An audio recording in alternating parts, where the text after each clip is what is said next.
Ivy, the spiraling search for the self.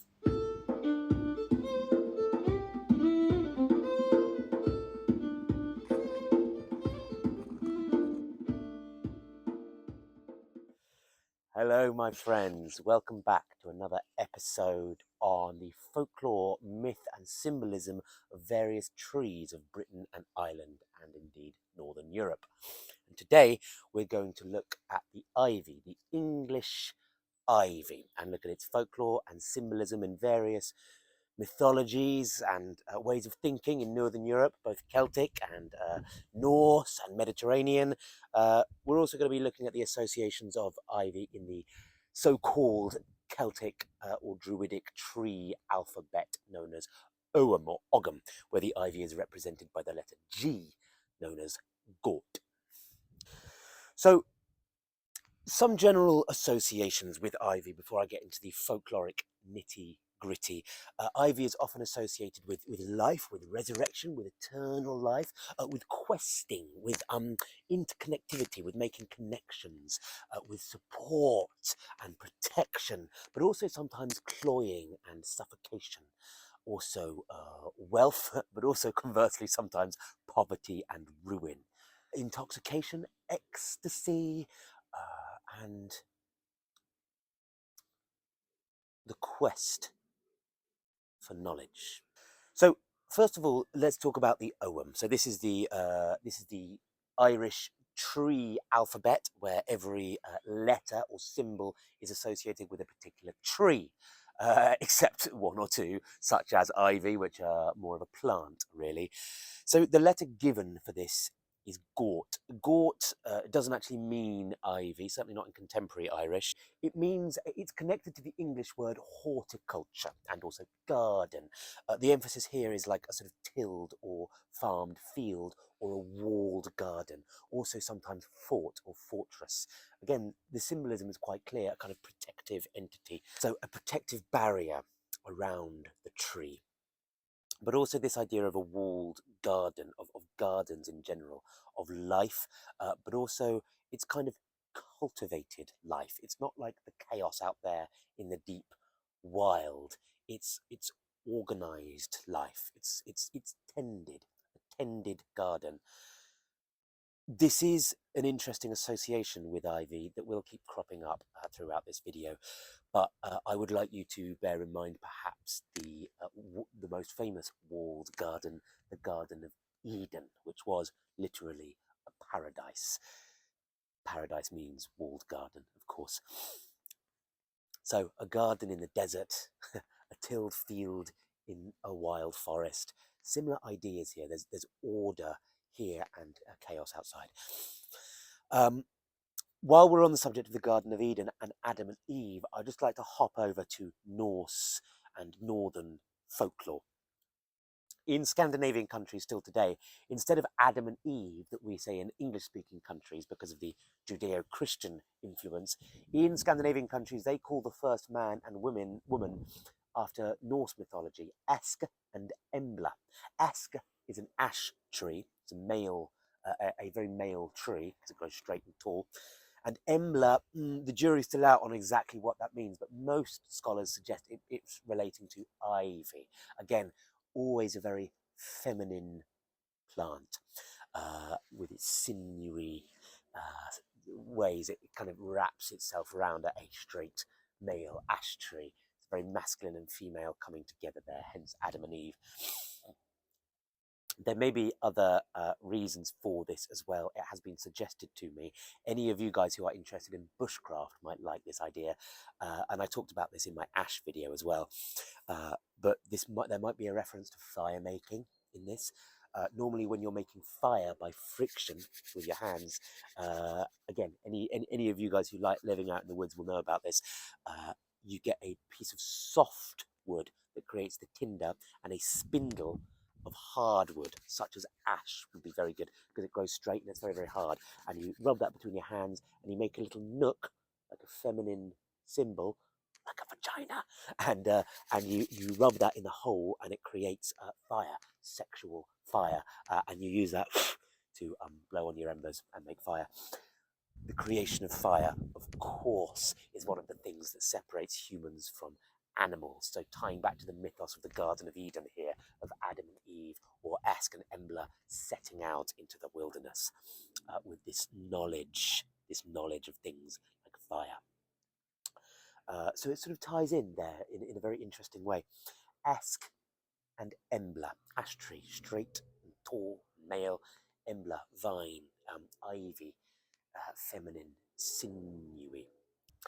In the classic myth of Adam and Eve and the Garden of Eden that we all probably learnt in school if we're in a Christian country, the garden, the serpent is the devil, right? Is temptation, feminine temptation. This is perhaps, I would argue, a corruption of an earlier myth where the serpent isn't a bad thing. It's a vessel for knowledge, not knowledge like how to make fire, but divine knowledge. And it is, again, usually female. It's the sacred feminine. It's Sophia, serpent mystery. We get this in Gnostic Christianity, where the garden is actually like a prison for man, and the god of the Bible is a kind of demiurge keeping us in place, and the serpent is God proper. It's the experience of divine and the knowledge that we are all divine. We don't need to worship anything. So again, ivy tying into that idea as well of divine ecstasy, which I'll get onto. But on this female aspect of ivy, we get that in Norse folklore. We also get that a lot in English and British and Celtic folklore as well. My last video on tree and plant lore was on the holly. The holly and the ivy have been associated with each other since pre-Christian times, and possibly all the way back to the Celtic Iron Age, I would argue. Evidence is a bit slim on the ground there, but I think there's strong evidence for that. The holly, of course, I'll put a link to that video, my last one, is a very male plant, sometimes associated with Old Man Winter. The ivy is the female counterpart. In Greek and classical mythology, the ivy is associated with Dionysus or Bacchus. I will make a separate video about Dionysus one day, but Dionysus is popularly said to be the god of wine. He's not the god of wine, he's the god of divine ecstasy, which is kind of represented by alcoholic beverages because they can help get you into these states. There was a cult of Dionysus way back in the ancient Greek times, a secret mystery cult. The participants in this kind of fervent religious ritual would probably have drunk a brew, an intoxicating brew, with a base of wine or beer or mead, but also various plants steeped in it, such as ivy berries, and probably some other hallucinogens such as magic mushrooms or something like that, and that would have helped them achieve ecstasy, ecstasis, literally standing outside your body. This again ties us back into this idea of gnosis, of divine, an experience that connects us with the greater divine, not this material world, but the great mystery that lies above and beyond it, and also supports and sustains it. Whatever word we have for that in maybe Eastern thought, it might be the serpent Kundalini energy that rises up from below and connects us to Brahman, the sort of ultimate reality. Similar kind of theological or philosophical concept going on here. Ivy is also often hung above doorways. In medieval times, this was put above pub signs and the doorways of taverns, again because of the associations of Dionysus, but also with ale. In fact, some medieval beer recipes even had ivy in it, possibly because in folk medicine, ivy berries were said to cure hangovers, perhaps because of the association with ale itself. So there, ivy grown over a doorway into the other world. In the folklore of Britain and Ireland too, ivy is often associated with the other world. There's quite a lot of stories where there might be a fairy or elf or member or supernatural entity that turns into ivy, or a person might wander through a burial mound or hole in the side of a hill that is hidden by ivy to get to some other world. So otherworldly associations there too. Also, a lot of the time, maybe a fairy might give some gold coins that turn into ivy leaves. So an association with wealth there, again, which ties us back into that idea of garden, of horticulture, because of course agricultural land equates with wealth. So this idea of wealth, but also a lot of the time in symbolism, the opposite is also true. So it can be associated with wealth and protection, but also rack and ruin and extreme poverty. In English folk custom, to have ivy growing on your house is a good sign. It's a sign that the occupants of the house are protective, that are protected, that any marriage bonds are safe, that any familial bonds are safe, that any bonds of friendship are secure.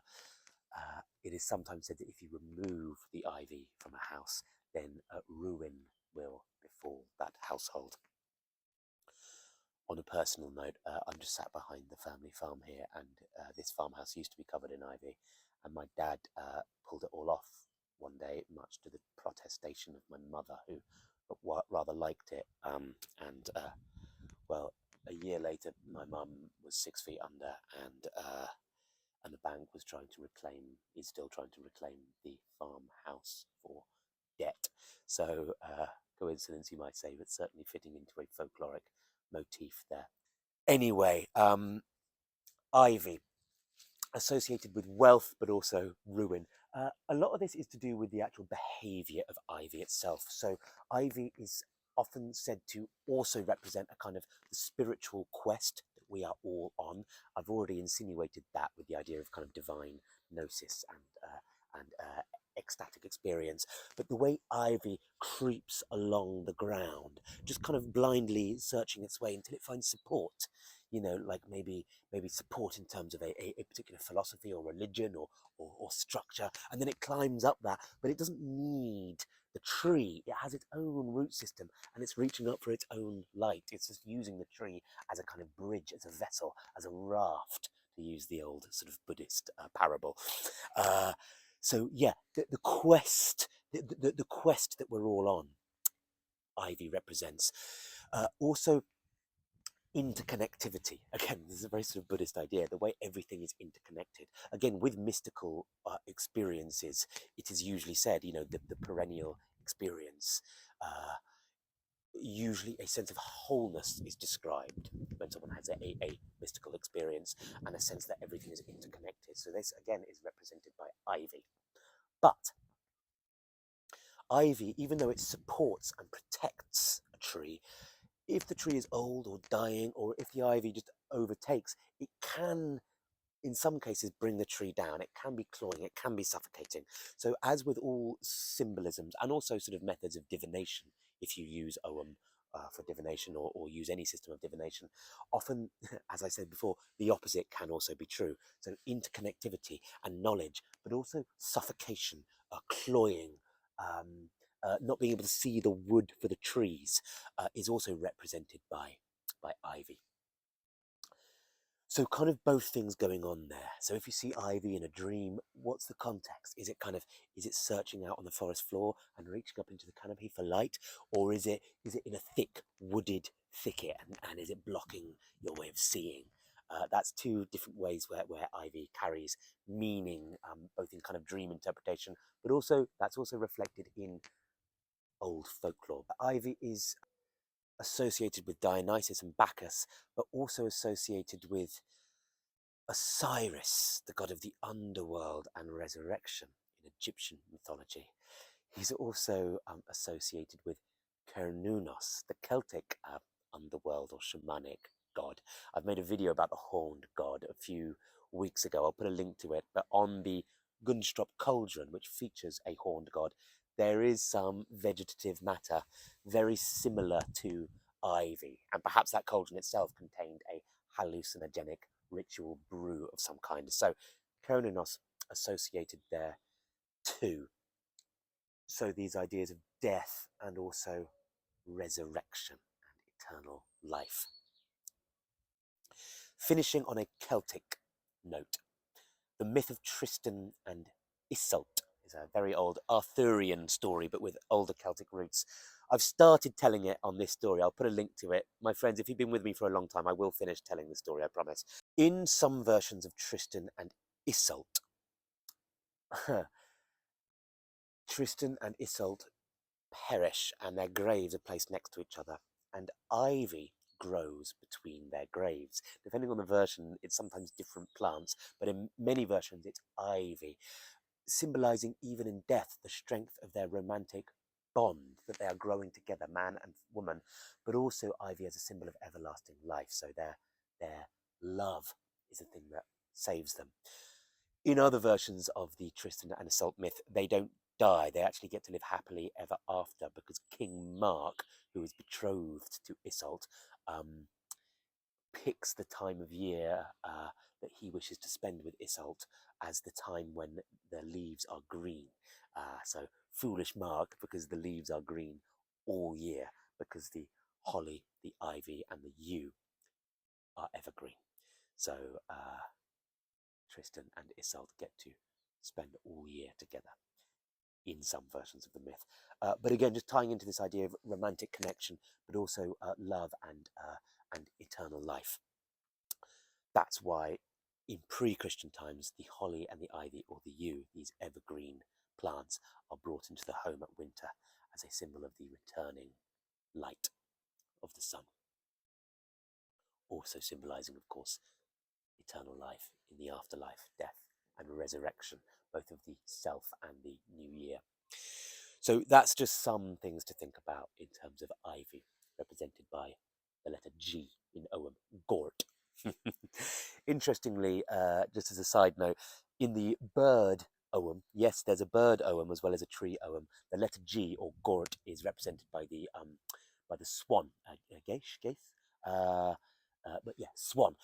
Water birds, particularly swans in Celtic and Northern European symbolism and folklore, represent the three worlds, the sky, the earth, and the underworld, water, and moving between them, because water birds can swim, walk, and fly.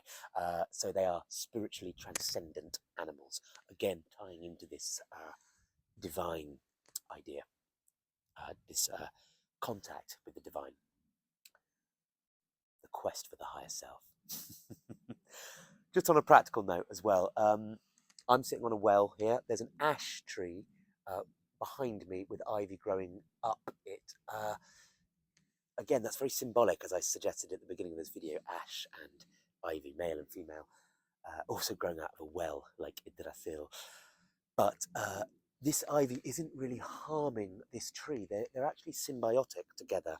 So ivy is much maligned, but it's not a parasite. It puts its own roots in the ground. It gets its own sunlight. It actually protects trees. It doesn't harm them, unless the trees are very ill, very old, in which case it might bring them down in a wind. If you're in the USA, though, English ivy is an invasive species, so it might not be the case there. You know, check your local garden specialist. But just want to give a good word for the ivy there.